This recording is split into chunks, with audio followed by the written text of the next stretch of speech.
और फिर यहाँ से वो जो डर्टी ब्लड होगा, अब dirty blood in sense what, इसको हम डर्टी ब्लड नहीं बोलेंगे, राइट। खराब चीजें अभी सेपरेट कर दी है, तो क्या होगा उसमें पॉइजनस सब्सटेंसेस होंगी यूरिया के, ओके। देन उसके बाद जो वेस्ट सॉल्ट्स हैं वो होंगी, एक्सेस वाटर होगा जो खराब होगा, राइट, मेजरली खराब होगा, जिसमें डर्ट वगैरह ये सारी चीजें जो हमारी बॉडी के लिए हार्मफुल हो सकती है, वो एक्सेस वाटर होगा ये, राइट। सो यहाँ से वो यहाँ पर जाएगा यूरिनरी ब्लैडर में और फिर यूरेथ्रा से निकल जाएगा, it will pass out through urethra, right. So basically यहां से यहां पर, ओके, देखो यहां से क्लीन ब्लड गया तो यहां से क्या जा रहा है, यहां से यूरिन जा रहा है, ओके। इन सारी चीजों को एक टर्म दे दिया हमने, दैट इज यूरिन, ओके। सो इसके बारे में अभी डिस्कस करते हैं। देखो सबसे पहले ये 2 पॉइंट समझ में आपको,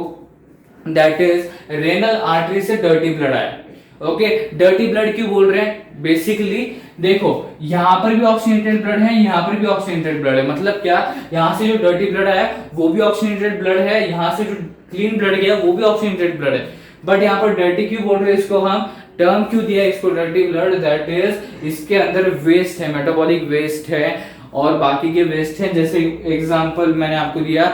सॉल्ट्स हो गए, फिर अपने आप बोल सकते हो यूरिया हो गया, ओके। ये सारी चीजें उसके साथ आ रही हैं और सिर्फ वेस्ट नहीं आ रहे, ओके, सिर्फ वेस्ट नहीं आ रहे, उसके साथ बहुत सारी यूजफुल चीजें आ रही है, जैसे कि मैंने आपको बताया, राइट। सो यहां से ऑक्सीजनेटेड ब्लड मेटाबॉलिक वेस्ट के साथ आ रहे हैं, मतलब क्या, यहाँ पर से डर्टी ब्लड आ रहा है, ओके। सो बेसिकली अभी यहाँ पर होगा क्या, देखो ये जो दिख रहा है आपको रेड पाइप पीछे से जा रहे हैं उसके, राइट, ये जो अपना रेनल वेन है उसके पीछे से जा रहा है, ओके। सो बेसिकली यहाँ पर होगा क्या, ये यहाँ पर मूव हो जाएंगे, ट्रांसफर हो जाएंगे, इनका ट्रांसपोर्ट कहां पर होगा, किडनीज में होगा। अब यहाँ पर पूरा प्रोसेस जो लंबा प्रोसेस है, बेसिकली बहुत ही सिंपल है कि रेनल वेन से आता है,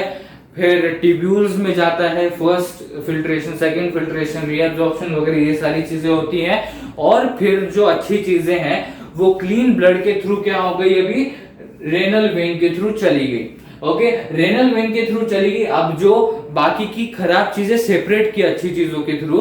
ओके, अच्छी चीजों के साथ, मतलब अच्छी चीजें सेपरेट कर दी और खराब चीजें सेपरेट कर दी, अच्छी चीजें क्लीन ब्लड के साथ चली गई, ओके। और अब जो खराब चीजें बची है, ओके, वो यूरिन के फॉर्म में यहाँ पर पहुंचती है, ओके। सो यहाँ पर अब यहाँ तक आपको समझ में आ गया, renal vein, okay, renal vein takes back the oxygenated blood, अब यहाँ पर क्लीन ब्लड बोला, ओके, तो clean blood away from the kidney, अब यहाँ से होगा क्या, यहाँ से रेनल वेन जो क्लीन ब्लड है उसको किडनी से दूर लेके जाएगा और फिर ऑब्वियसली पूरी बॉडी में यूज होना है, ओके, क्योंकि उसके अंदर यूजफुल सब्सटेंसेस हैं जो हमारे मेंटेनेंस एंड डेवलपमेंट पे काम कर सकते हैं, ओके। सो ये यहाँ तक समझ में आ गया, क्लीन ब्लड अभी जा चुका है रेनल वेन से, ओके। इसके आगे यूरिन प्रोड्यूस होगा, ओके। यूरिन किस चीज का बनता है, यहाँ पर आपको दिख रहा है, ये जो लास्ट हाइलाइटेड पॉइंट है, तो यूरिन बन किस चीज से रहा है, अब ये यूरिन है क्या, बेसिकली कुछ चीजों का कॉम्बिनेशन है जिसको हमने यूरिन का टर्म दे दिया, यूरिन का नाम दे दिया, राइट। मतलब क्या, इसके अंदर क्या क्या है, पॉइजनस सब्सटेंसेस है यूरिया के, ओके। और ये सारी चीजें, ओके, ये बहुत ही इंपॉर्टेंट पॉइंट है कि ये सारी चीजें अगर बॉडी से सही तरीके से एक्सक्रीट नहीं होंगी, दैट इज एक्सक्रीशन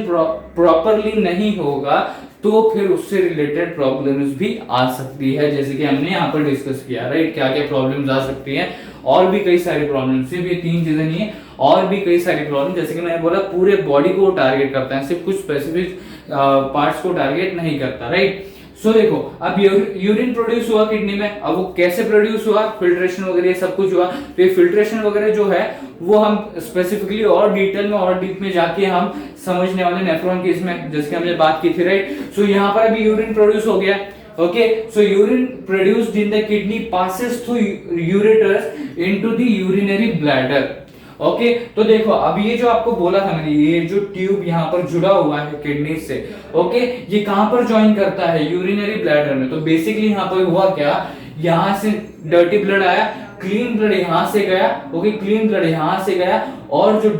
मतलब जो यूरिन था, ओके, जो यूरिन था वो यहाँ से यहाँ पर पहुंच गया। अब बेसिकली यूरिन है क्या, poisonous substances of urea, okay, poisonous substances of urea है इसके अंदर, अदर वेस्ट सॉल्ट्स मतलब जब ये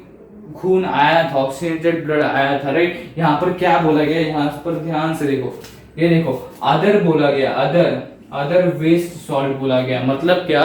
इसके साथ कुछ ऐसे भी सॉल्ट आते हैं, ओके, इसके साथ कुछ ऐसे भी सॉल्ट आते हैं जो बॉडी के लिए यूजफुल होंगे, राइट, सो वो क्लीन ब्लड के साथ चले जाते हैं, और जो बाकी के वेस्ट सॉल्ट्स हैं वो भी इसमें है, और जो एक्सेस वाटर है, अब एक्सेस वाटर में क्या क्या हो सकता है वो सारी चीजें हमने डिस्कस की, तो ये तीन ही चीजें नहीं, ये तीन चीजें मेन है, और भी कई चीजें होती हैं यूरिया में, बट ये मेजर क्वांटिटी में होती है, मेजरली यही सारी चीजें क्या यूरिया में यूरिन में होती है, राइट, सो क्या है,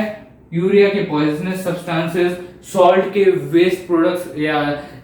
सॉल्ट का जो वेस्ट है, ओके, वो और जो वेस्ट सॉल्ट है, ये दोनों कंबाइन करके यहाँ पर बोला गया है, और जो बाकी का एक्सेस वाटर है वो सारा यूरिन के फॉर्म में कहाँ पहुंचता है, वो पहुंचता है हमारे यूरिनरी ब्लैडर में, और फिर यूरिनरी ब्लैडर में क्या होता है, देखो, urinary bladder stores the urine until it is passed out through the urethra, तो ये कब तक रहता है, ओके, ये कब तक रहता है यूरिनरी ब्लैडर में, जब तक वो पास आउट नहीं होता, ये जो हमारा यूरेथ्रा है, ये स्मॉल ट्यूब दिख रहा है आपको यहाँ पर, सो ये जो यूरेथ्रा है, जब तक इसके थ्रू पास आउट नहीं होता हमारे यूरिन, तब तक ये यूरिनरी ब्लैडर में ही होता है, और अगर ये यहाँ पर भी ये बहुत ही इंपॉर्टेंट है, जैसे हमने बात की थी एक्सक्रीशन नहीं हुआ तो क्या, ओके, सो यहाँ पर वैसी ही बात है, अगर यूरिन पास आउट नहीं हुआ बॉडी के बाहर तो फिर उससे रिलेटेड प्रॉब्लम्स भी आ सकती हैं, राइट, जैसे हमने यूरिनरी ब्लैडर में ही यूरिन को रखा हुआ है, स्टोर करके रखा है, सो एट द स्पेसिफिक टाइम्स अगर वो पास आउट नहीं हुआ, ओके, अच्छे से एक्सक्रीशन नहीं हुआ, दैट इज अच्छे से एक्सक्रीशन नहीं हुआ, तो फिर उससे रिलेटेड भी प्रॉब्लम्स आ सकती हैं, राइट, सो यहाँ पर एक्सक्रीशन की बात चल रही है, तो एक्सक्रीशन मतलब यही है क्या कि यूरिन ही निकल रहा है, यूरिन ही पास आउट हो रहा है पूरे बॉडी से, ऐसा नहीं है, ओके, यहाँ पर बोला गया वेस्ट, ओके, सो सिर्फ यही नहीं है कि जो वेस्ट है वो हमारे बॉडी से यूरिन के फॉर्म में निकल रहा है, राइट, पास आउट हो रहा है, ऐसा नहीं, जो हमने खाना खाया, राइट, जो हमने खाना खाया है वो उसका जो न्यूट्रिशंस है वगैरह, ये सारी चीज है, प्रोटीन वगैरह, जैसे कि हमने पढ़ा है सारी चीजें लोअर स्टैंडर्ड्स में, तो वो सब कुछ एब्जॉर्ब करके लार्ज इंटेस्टाइन के नीचे से पास आउट होता है सब कुछ, राइट, सो एक्सक्रीशन का मतलब यहाँ पर सिर्फ ये नहीं है कि यूरिन ही पास आउट हो रहा है, ओके, इसके साथ बाकी की जो वेस्ट है, राइट, वो भी लार्ज इंटेस्टाइन के बाद पास आउट हो रही है, ओके, सो यहाँ पर एक्सक्रीशन से मतलब क्या है, सिर्फ यूरिन नहीं, ओके, जो बाकी का वेस्ट है वो भी पास आउट होता है लार्ज इंटेस्टाइन के बाद, ओके, सो यहाँ पर पता चल गया आपको एक्सक्रीशन का मतलब क्या है यहाँ पर, राइट, दोनों ही चीजों की बात चल रही है यहाँ पर, ओके, यहाँ पर मेजरली बात किसकी की गई, यहाँ पर एक्सक्रीशन में यूरिन की गई, ओके, बट हमने यहाँ पर ये भी क्लियर कर दिया कि एक्सक्रीशन मतलब ये नहीं है कि सिर्फ यूरिन है, ओके,